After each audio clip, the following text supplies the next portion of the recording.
કોઈ સંસ્થા હોય કે જે માનસિક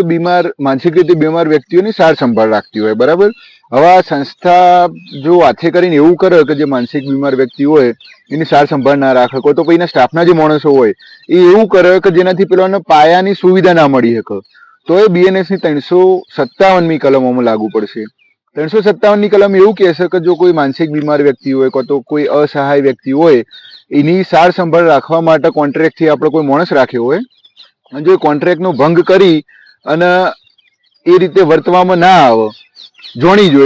જોઈને એ કોન્ટ્રાક્ટનો ભંગ કરીને એ રીતે વર્તવામાં ના આવે, તો પછી BNS ની 357મી કલમ મુજબ પોલીસ સ્ટેશનમાં ફરિયાદ દાખલ કરી શકાય છે. હવે આના એક બે અપવાદ એવા છે કે એક લોહીના સંબંધો હોય, જેમ કે પોતાનો દીકરો હોય બાપને ખાવાનું ના હાલતો હોય, તો પછી એમાં 357મી કલમ લાગુ નહીં પડે. આના સિવાય બીજું એક કિસ્સો એવો છે કે આપણે જો કોઈ નર્સ રાખી હોય નાના છોકરાની સાર સંભાળ રાખવા માટે, નર્સ કહો તો આયા કહો તો બેબી સીટર, કહો તો કોઈ બીમાર વ્યક્તિ માટે નર્સ રાખી હોય આપણે, અને જો એ માણસ આવતું હોય અને ટ્રાફિકમાં ફસાઈ જાય, એના કારણે જો એને લેટ થઈ જાય, તો પછી એ વસ્તુ એ અપવાદમાં આવશે, કેમ કે એને જોણી જોઈને આ બધું નહીં કર્યું, સંજોગો વછાત આ બધું થયું છે. એટલે 357મી કલમ મુજબ આ રીતે ફરિયાદ દાખલ થઈ શકાય પોલીસ સ્ટેશનમાં.